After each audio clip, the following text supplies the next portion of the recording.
Il y a des gens qui sont gouvernés par leur épouse, leur mari, leur enfant, leur voisin, leur ami, ou par un homme ou une femme, et pas par Dieu.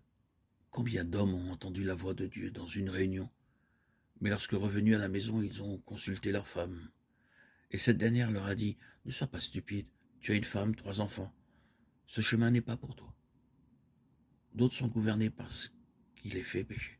Ils vivent dans la honte et sont gouvernés par la convoitise, la cupidité, la vanité. Ils disent, « Que diront nos amis et nos voisins ?» Ce n'est pas étonnant qu'ils doivent errer pendant 40 ans dans le désert pour apprendre à être complètement et entièrement contrôlés par Dieu. Du désert, le peuple d'Israël, le peuple de Dieu, entra en Canaan, la terre promise. La terre où coule le lait et le miel, symbole de la prévoyance de Dieu pour son peuple. Dans Jean 6, 55, il nous est dit que Dieu leur a donné une terre qui est unique en son genre, une terre fertile, pleine d'abondance, dans toutes ses parties. Ils avaient tout en abondance.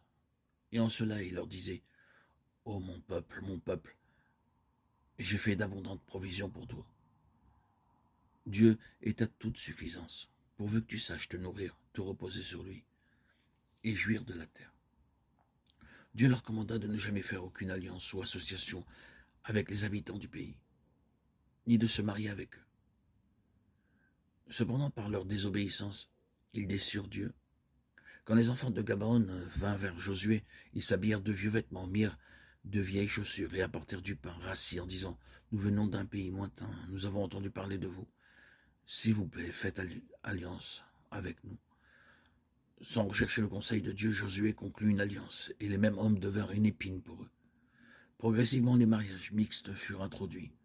L'adoration des idoles et d'autres choses interdites vinrent à l'ordre du jour, et le peuple devint spirituellement aveugle. Si un enfant de Dieu veut goûter la Canaan céleste, il doit avoir une vie de complète séparation d'avec le monde, des voies et des plaisirs mondains. Pourquoi y a-t-il partout de la stérilité parmi le peuple de Dieu? Ils ont un bon enseignement et cependant ils sont aveugles et stériles. Une des causes est l'association, l'alliance que beaucoup font avec le monde, soit en matière d'habillement ou de mode, quelques-uns par le mariage et d'autres par le travail. Comment peut-on connaître une telle suffisance dans le Seigneur Jésus-Christ? Il est notre nourriture, notre breuvage céleste.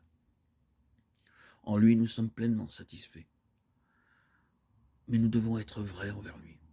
Peut-être cela signifie-t-il que quelqu'un devra demeurer sans se marier pendant de nombreuses années, à cause de la difficulté pour trouver un mari ou une épouse véritablement spirituelle.